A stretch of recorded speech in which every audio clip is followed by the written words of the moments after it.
Welcome to the NBA 2K G League show. I'm your host, Rune Chara, and welcome to the show. So let's get straight into today's recap from day 2 of the showcase. There is something I do want to talk about is Exhibit 10's foe, because something I believe is very important to keep in mind is that with Exhibit 10s, the players who can be now traded that are on Exhibit 10s will be hitting that 60-day mark after the showcase. So teams now don't have to worry about trading that player, during those 60 days and having to still pay their salary. They can now trade away that player and then not have to deal with paying their salary. So that's usually with the G League how it works. And that's why you will see a lot of trades happen after the showcase. And it makes sense because you're hearing a lot of, GMs talk to other GMs, like hearing intel about, these players. So I think that's something to keep in mind moving forward, especially after, the holidays and before the actual regular season of the G League. So for the Texas Legends and Motor City Cruz game, for the Cruz, I thought Lamar Stevens stood out. I mean, he had 14 points, 8 rebounds, 4 assists, 3 steals, and 2 blocks. He's had a really good year with Motor City. I don't believe he'd be eligible for a two-way contract, so he's really one of those guys that's trying to get a 10-day once January rolls around. And then for Texas Legends, Phillip also was very impressive to me. He had 21 points, 7 rebounds, 4 steals, and 1 block. Phillip Wheeler, I thought, has actually really improved a lot from last year with the Mexico City Capitanes and the Iowa Wolves. I thought he's taken a really big jump this year, and he's someone I'm definitely keeping an eye on in Texas. Now, for Long Island, I guess I don't want to maybe go too much into depth there, but I thought Patrick Gardner was probably the best player there with 16 points and 9 rebounds. But I think the reason I want to talk about Long Island is because not necessarily a specific player, but I think they are a team to kind of look at, in the trades that might open up, especially for the guys who might be available on the Exhibit 10s. Long Island has been really struggling with the rebounding. I mean, they were 29th in rebounding in the G League this year, and that is something I think you have to keep in mind. They were going to have Colin Castleton, and then he got called up. So that did, obviously make things tough on them. But I definitely do think they could be a team that could be buyers, that could be looking to bring in some big men. Because they have a lot of guards on their roster, but I think they'll be looking to bring in some big men, when trades start opening up. For Mexico City Capitanes, I thought Dink Pate was probably the best player on the team today. I mean, he had 26 points, 6 rebounds, 4 assists, 3 steals, and he had 6 threes out of 9. So that's like 66% from 3. Probably one of his best games I think he's had this season. Pate, this was a huge opportunity for him to show scouts because he's trying to, get drafted, maybe in the lottery. At least in my last check, some positionings were saying that he might be outside the lottery. So he's really trying to show his draft stock here, and I thought today was a really good performance for him. Someone who did actually just get acquired for Mexico City was Dusty Hannas.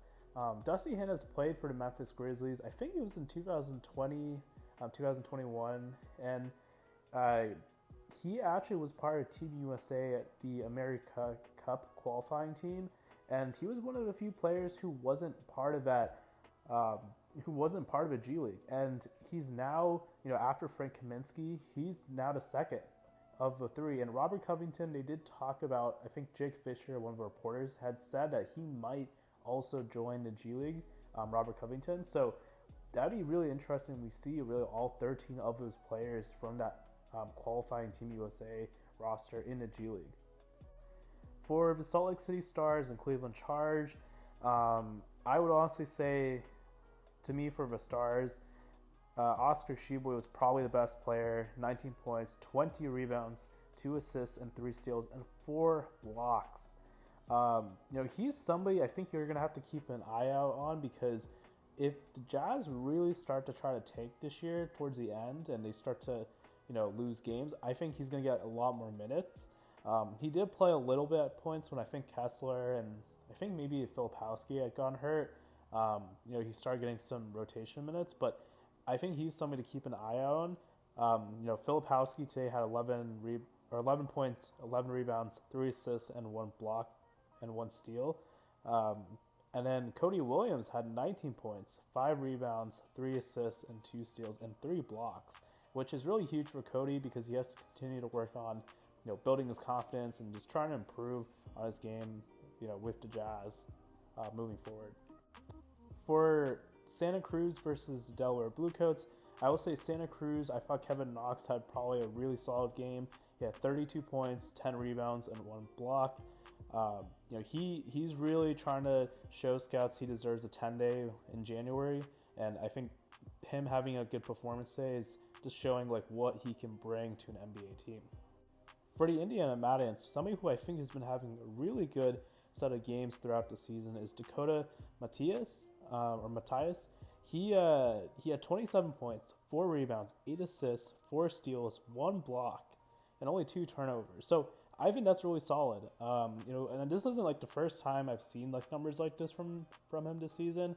It's cool to see how he was with the Pacers in their summer league team, and now to see him, do well with the Matins. I think this has been huge for him as he's, trying to get a two-way. I think he still is eligible because he's not played, 4 or more years in the NBA. So he's somebody to definitely keep an eye on with the Matins. And to kind of end for this recap, I guess I didn't really want to go into maybe any specific players, but kind of a situation I think is interesting with the College Park Skyhawks and the Atlanta Hawks. If you don't know, Kobe Buffkin, the backup point guard for the Atlanta Hawks, just got hurt, and he's going to be out for the remainder of the season. So today, Keontae Wallace, he didn't play for the College Park Skyhawks. He's now with Atlanta because they don't have a backup point guard. So I think, now that they also recently waived Seth Lundy, I'm wondering if Atlanta's trying to look for another point guard, in this showcase to potentially bring on a two-way. Because I was saying earlier how trades are going to start opening up, I think Atlanta could also be targeting guys that, they could bring over to College Park to kind of evaluate, more in detail for, potentially bringing them up to Atlanta. So that's just something to keep an eye out on. And I thought that was just, after this whole injury and with, them recently waiving Seth Lundy, I think that was something that I'm going to be kind of looking out for to see what they're going to be doing. All right. So talking about tomorrow's preview, probably just talk about a few games. So the South Bay Lakers play the Osceola Magic at 12 p.m. I'm really excited to see that game. Also, I will finally get to be able to actually go in person tomorrow in the arena. So I will also be making a video to kind of show for you guys who can't actually be there in person what it's like. I'll do a vlog actually. So, but for South Bay and Osceola, I'm actually really excited to see McClung play. I couldn't actually see him last year play for the play against the Capital City Go-Go because I actually got sick that one game that I actually missed for the Go-Go the entire season. But I'm really excited to see McClung play. I didn't talk about this in the last video, but I'm actually really excited to see Quincy Olivari. He's probably one of my favorite players right now in the G League. Just the amount of respect that he has as a person, his character. I'm always drawn to people like that. And so I'm really excited to see him play. And then I think the two exciting games tomorrow is definitely going to be the Sioux Falls Skyforce versus Iowa Wolves and the Grand Rapids Gold versus Westchester Knicks, because these are the 4 teams that are now competing for winning the tip-off tournament, and it's going to be really exciting to see who ends up winning. I mean, Iowa's got a really talented roster, and so does Sioux Falls. I mean, honestly, all 4 of these teams do. So, but I think Westchester is going to be fun to watch because they won last year the Cup, and so if they can win again, that would be really crazy. I mean, they have guys like T.J. Warren, they have Moses Brown, now they have Landry Shamet who's back. I mean, they have a really talented roster. So yeah, it's going to be a lot of fun to see these games tomorrow.